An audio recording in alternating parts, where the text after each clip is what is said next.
मुगल साम्राज्य का इतिहास भारतीय उपमहाद्वीप के लिए अत्यंत महत्वपूर्ण है। 1526 में पानीपत की पहली लड़ाई में इब्राहिम लोदी को हराकर बाबर ने भारत में मुगल शासन की नींव रखी। लेकिन दिल्ली की गद्दी पर बैठना केवल आरंभ था, उस गद्दी को संभालना और स्थायित्व देना असली चुनौती थी। बाबर के जीवन का अंत अपेक्षाकृत जल्दी हुआ, लेकिन मरने से पहले उसने अपने उत्तराधिकारी हुमायूं को कई महत्वपूर्ण राजनीतिक और सैन्य सलाहें दी। सबसे उल्लेखनीय यह था कि उसने हुमायूं को आगाह किया कि भविष्य में उसका सबसे बड़ा जानी दुश्मन कौन होगा और वही दिल्ली की गद्दी छीन लेगा। बाबर की यह दूरदर्शिता पूरी तरह सच साबित हुई। अब अफगान शासक शेरशाह सूरी ने हुमायूं को परास्त कर दिल्ली की गद्दी छीन ली। बाबर का असली नाम जहीरुद्दीन मोहम्मद बाबर था। उसका जन्म 1483 ईस्वी में अल्दीजन में हुआ, परगना घाटी, जो आज वर्तमान में उज्बेकिस्तान में है। तैमूर और चंगेज खान की वंशावली से जुड़ा हुआ है। किशोरावस्था में ही राज्य और सत्ता संघर्ष में कूद पड़ा। बाबर को मध्य एशिया में लगातार उज्बेक प्रतिद्वंदियों का सामना करना पड़ा। समरकंद पर बार बार अधिकार खोने के बाद उसने भारत की ओर ध्यान दिया।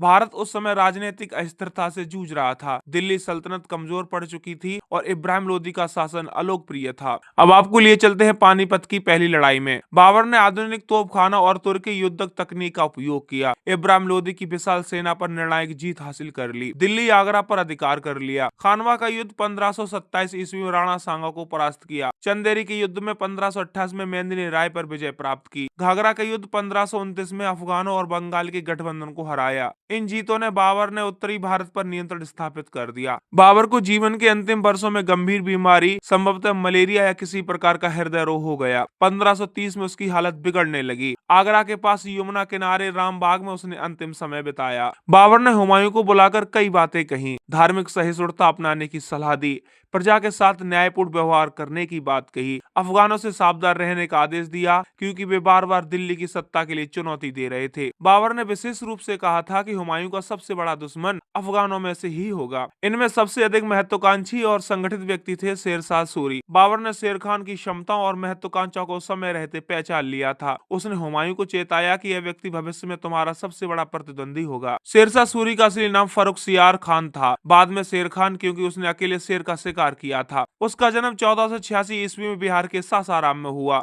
अफगान मूल का था और दिल्ली सल्तनत में अफगानों का पहले से प्रभाव रहा था। अब आपको बताते हैं कि शेरशाह सूरी आखिर सत्ता की सीढ़ियां कैसे चढ़ा। बिहार और बंगाल की राजनीति में अफगानों को संगठित किया। शेर खान ने धीरे धीरे स्वतंत्र शक्ति बना ली। हुमायूं के शासन के शुरुआती वर्षों में ही उसकी महत्वाकांक्षा साफ दिखने लगी थी। अगर उसकी प्रशासनिक क्षमता की बात करें तो संगठित सैन्य बल खड़ा किया, किलेबंदी और रणनीतिक सोच में निपुणता हासिल की, वित्त और भूमि व्यवस्था में सुधार। यही क्षमताएं बाद में उसे दिल्ली की गद्दी दिलाने में सहायक हुई। बाबर की मृत्यु के बाद 1530 में हुमायूं गद्दी पर बैठा। स्वभाव से सौम्य लेकिन कमजोर प्रशासक माना जाता था। उसकी सबसे बड़ी समस्या थी अफगान विरोध और साम्राज्य का अस्थिर ढांचा। चौसा की लड़ाई 1539। बिहार के चौसा में हुमायूं और शेरशाह आमने सामने हुए। हुमायूं की सेना बड़ी थी लेकिन नेतृत्व और संगठन की कमी थी। शेरशाह ने हुमायूं को बुरी तरह परास्त कर दिया।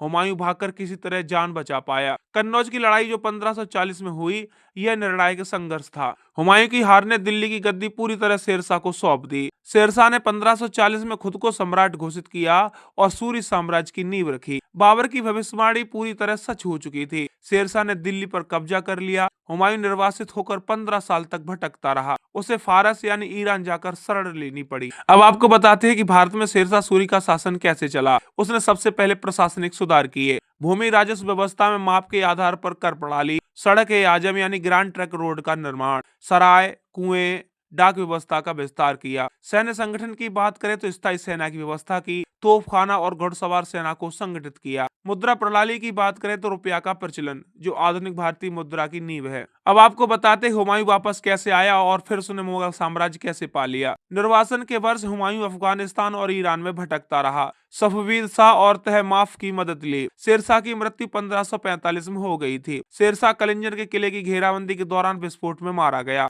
उसके उत्तराधिकारी कमजोर सिद्ध हुए। दिल्ली की पुनः प्राप्ति 1555 में हुई। हुमायूं ने मौका पाकर पुनः आक्रमण किया। सरहिंद की लड़ाई में 1555 में अफगानों को हराया, दिल्ली और आगरा पर दोबारा कब्जा कर लिया। बाबर ने जिस शेरशाह सूरी की ओर इशारा किया था वही वास्तव में हुमायूं का सबसे बड़ा जानी दुश्मन बना। बाबर की दूरदर्शिता इस बात का प्रमाण थी कि उसने शेरशाह की महत्वाकांक्षा और क्षमता को पहचान लिया था। हुमायूं बाबर की चेतावनी को समय पर गंभीरता से नहीं ले पाया और अपनी गद्दी खो बैठा। यह प्रसंग भारतीय इतिहास का एक अनूठा उदाहरण है कि कैसे एक सम्राट की भविष्यवाणी पूरी तरह सच साबित हुई। बाबर ने भारत में मुगल साम्राज्य की नींव रखी, लेकिन उसकी मृत्यु के समय ही साम्राज्य अस्थिर और नाजुक स्थिति में था। हुमायूं को सत्ता संभालने के लिए न केवल प्रशासनिक चुनौतियों का सामना करना पड़ा, बल्कि उस दुश्मन से भी जूझना पड़ा जिसकी चेतावनी बाबर ने पहले ही दे दी थी। वो थी शेरशाह सूरी। इतिहास ने सिद्ध किया है कि बाबर की दूरदर्शिता असाधारण थी। शेरशाह ने दिल्ली की गद्दी छीन ली और अपने शासनकाल में ऐसे प्रशासनिक सुधार किए जो भारतीय उपमहाद्वीप के इतिहास में मील का पत्थर बने।